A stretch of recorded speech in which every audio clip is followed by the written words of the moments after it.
आदाब, नमस्कार। मैं रिदा खानम, आप देख रहे हैं सियासत टीवी पर हिंदी समाचार। एक नजर डालते हैं आज की हेडलाइंस पर। जस्टिस यशवंत वर्मा के खिलाफ महाभियोग प्रस्ताव की तैयारी। भूमिहीन कैंप में झुग्गीवासियों से मिलने पहुंची आतिशी, पुलिस हिरासत में। दिल्ली के द्वारका में दर्दनाक घटना, आग से बचने के लिए पिता बच्चे कूदे अस्पताल में 3 की मौत। नई रिपोर्ट में दावा, महाकुंभ में 82 मौतें, 26 के नाम लिस्ट में नहीं। राजा रघुवंशी हत्याकांड में एक और गिरफ्तारी, चौथा आरोपी आनंद कुर्मी सागर से पकड़ा गया। अमेरिका नाकाम, तुर्की सऊदी आउट, अब गाजा में असली शांति लाएगा ईरान। अब समाचार विस्तार से। दिल्ली हाई कोर्ट के पूर्व जज जस्टिस यशवंत वर्मा अब महाभियोग के खतरे में घिरते हुए नजर आ रहे हैं। उनके घर से बड़ी मात्रा में नकदी बरामद होने के बाद उन्हें न्यायिक कार्यों से हटा दिया गया था और उनके खिलाफ जांच की जा रही है। अब सरकार जस्टिस वर्मा के खिलाफ महाभियोग प्रस्ताव लाने की योजना बना रही है। इस पर वरिष्ठ अधिवक्ता और राज्यसभा सांसद कपिल सिब्बल ने कहा कि किरेन रिजिजू विपक्षी दलों के साथ मिलकर प्रयास कर रहे हैं कि वे न्यायमूर्ति यशवंत वर्मा को हटाने के लिए एकजुट हों। अगर वे ऐसा करते हैं तो हम इसका विरोध करेंगे। मतलब ये है कि रिजिजू साहब ने प्रयास कर रहे हैं विपक्षी दलों के साथ कि इकट्ठा होकर ये तय करना चाहिए कि इस जज को रिमूव करें, यशवंत वर्मा को रिमूव करें। रिमूव करेंगे या नहीं करेंगे, अभी तक तो कोई इम्पीचमेंट मोशन है ही नहीं। ना 50 मेंबर ऑफ पार्लियामेंट ने राज्यसभा में हस्ताक्षर किए हैं, ना 100 मेंबर पार्लियामेंट लोकसभा में हस्ताक्षर किए हैं। तो इम्पीचमेंट मोशन तो वो सामने है नहीं। लेकिन हमें ये जानकारी है कि उन्होंने कई वकीलों से भी बात की है कि हम चाहते हैं कि ये जो इन हाउस रिपोर्ट है, इसके आधार पर हम जज को रिमूव कर दें। मुझे नहीं मालूम कि वकीलों ने क्या उनको राय दी है, ये तो मैं जानता नहीं हूं। लेकिन अगर ये ऐसा करेंगे तो निश्चित रूप से हम विरोध करेंगे। ये पूरा असंवैधानिक है और हम ये चेतावनी देते हैं इस सरकार को, अगर ऐसा करेंगे तो पूरा असंवैधानिक होगा और हम इस पे फिर जो भी करना होगा करेंगे।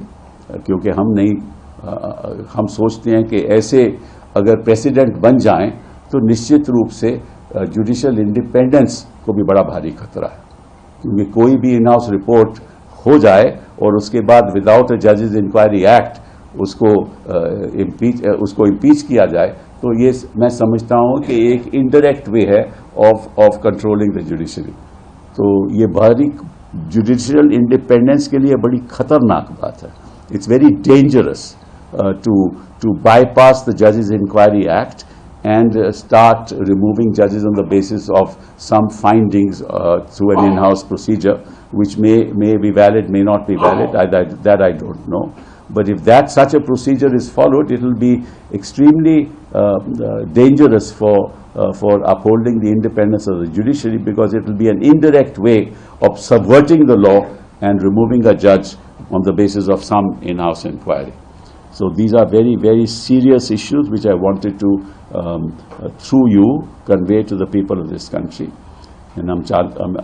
जो जानकारी है वो जनता को पता लगनी चाहिए कि किस तरह से जो बड़े बड़े लोग बड़े बड़े पदों पे बैठे हैं वो अपना कर्तव्य जरा। प्रधानमंत्री नरेंद्र मोदी ने हाल ही में माता वैष्णो देवी, कटरा और श्रीनगर के बीच चलने वाली वंदे भारत ट्रेनों को हरी झंडी दिखाई थी। इन 2 ट्रेनों के शुरू होने के बाद कश्मीर की रेल कनेक्टिविटी बेहतर हुई है। इस बीच ट्रेन शुरू होने के 3 दिन के बाद ही जम्मू और कश्मीर नेशनल कॉन्फ्रेंस के प्रमुख फारूक अब्दुल्ला ने श्रीनगर के नौगांव रेलवे स्टेशन से कटरा तक वंदे भारत ट्रेन में ट्रैवल किया। इस दौरान उन्होंने कहा कि मैं बहुत खुश हूँ कि एक दिन रियासत का रिश्ता बाकी इलाकों से हो जाए और ये रेल उसको पूरा कर रही है। मैं इसमें उन सब का मशकूर हूँ जिन्होंने इसमें काम किया। शुरू से ही सबकी तमन्ना थी।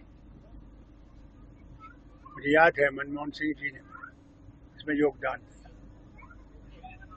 उससे पहले हमारे जाफर शरीफ से रेलवे मिनिस्टर ने 100 करोड़ रखा था, पहले 5 करोड़, उससे फिर ये उधमपुर पहुंचे।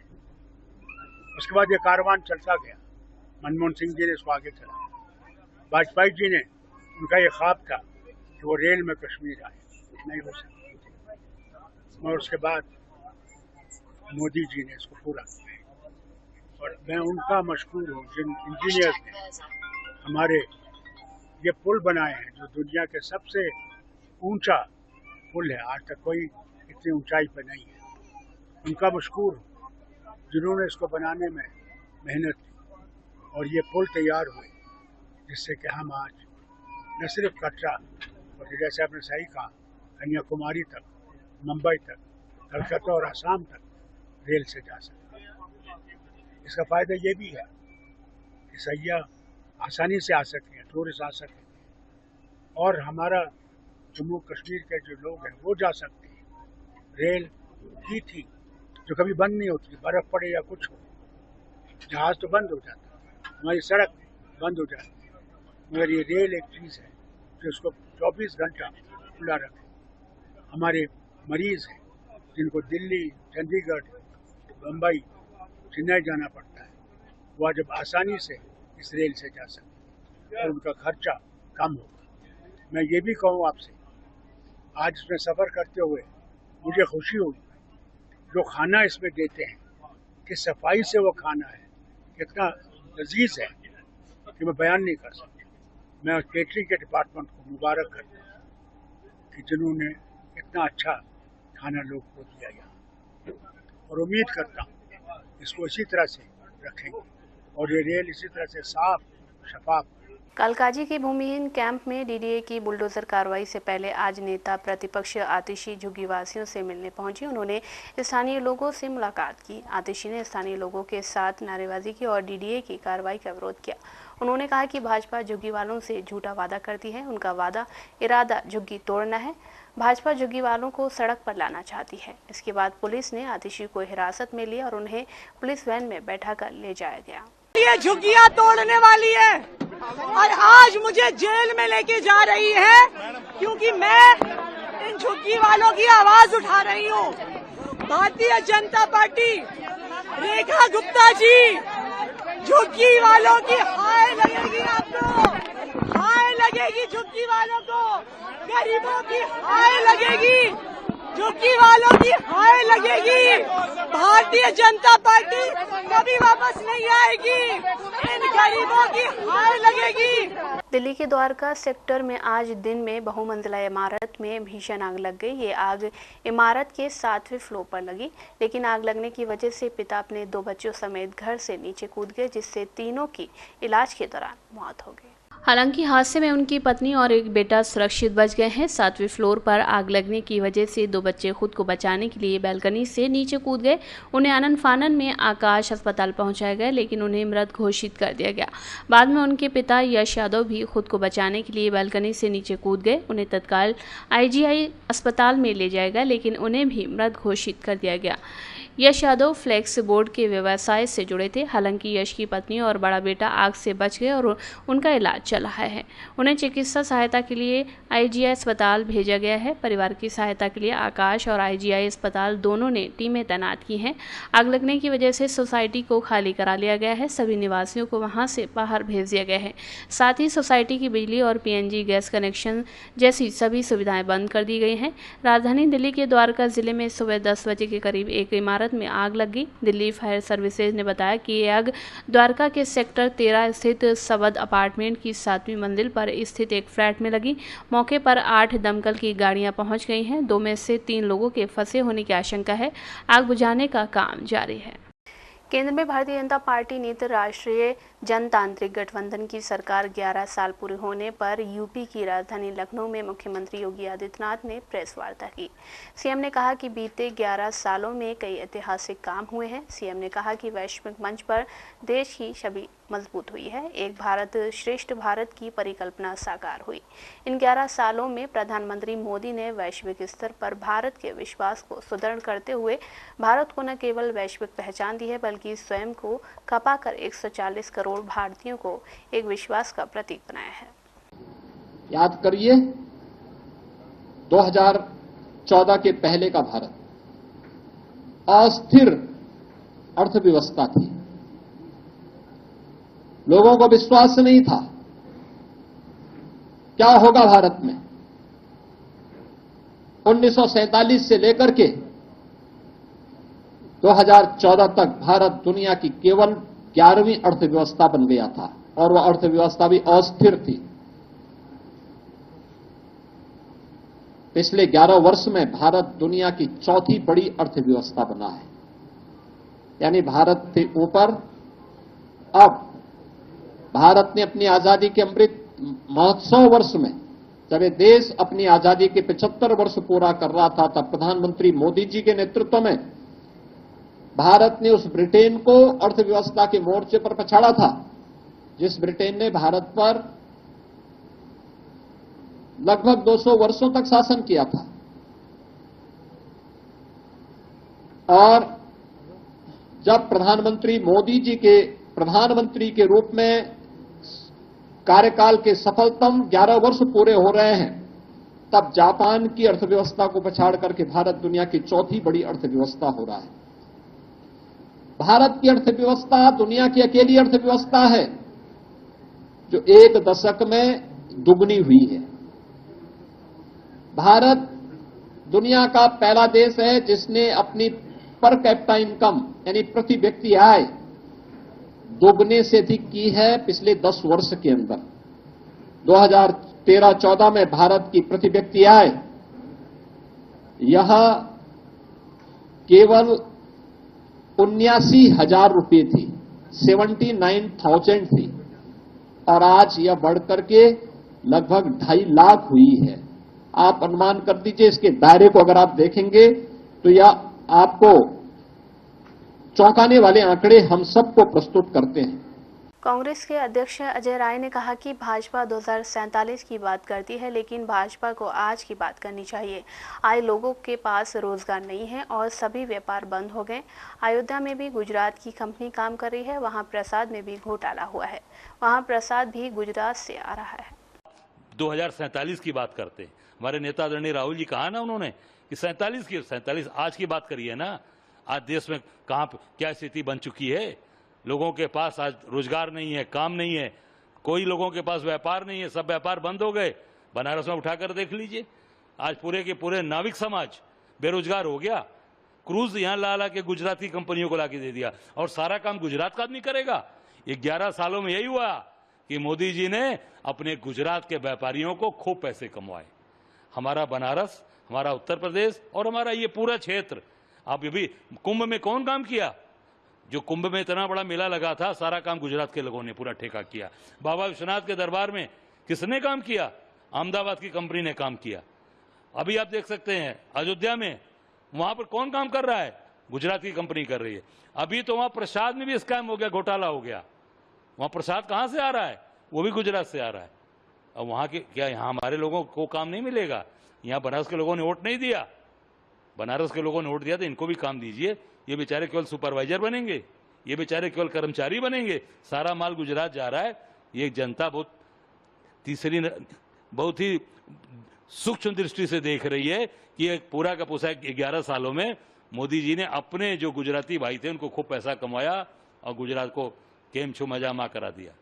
प्रयागराज में महाकुंभ के दौरान 29 जनवरी को मौनी अमावस्या में हुई भगदड़ को लेकर बड़ा खुलासा हुआ है। सरकारी आंकड़ों के मुताबिक संगम नोच पर हुई भगदड़ में अब तक 37 लोगों की मौत हो गई थी, जिसके बाद उनके परिजनों को 25-25 लाख का मुआवजा दिया गया।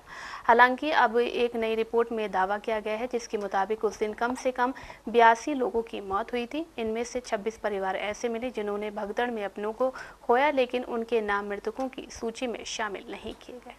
यूपी की योगी आदित्यनाथ सरकार महाकुंभ को अपनी एक बड़ी उपलब्धि के तौर पर दिखाती रही है। खुद सीएम योगी आदित्यनाथ ने सदन में महाकुंभ में हुई भगदड़ के बारे में जानकारी देते हुए 37 लोगों के मारे जाने की पुष्टि की थी। नई रिपोर्ट के मुताबिक 50 से अधिक जिलों में की गई पड़ताल में से 100 से ज्यादा ऐसे परिवार मिले हैं जिन्होंने भगदड़ में अपनों के मारे जाने की बात को स्वीकार किया है। इनमें से 82 परिवारों के इसके पुख्ता सबूत दे पाए हैं। रिपोर्ट के मुताबिक मौनी अमावस्या के दिन महाकुंभ में 4 जगहों पर भगदड़ मची थी, जिसमें जिसमें लोगों की मौत हुई। सीएम योगी के मुताबिक 37 में से 35 लोगों को सरकार द्वारा 25-25 लाख रुपए की राशि हस्तांतरित की जा चुकी है, जो डायरेक्ट ट्रांसफर या चेक के जरिए दी गई है। तीसरी कैटेगरी में 19 मृतकों के परिवार हैं जिन्हें सरकार से कोई सहायता नहीं मिली है। इस रिपोर्ट में दावा किया गया है कि मरने वालों की संख्या इससे भी ज्यादा हो सकती है।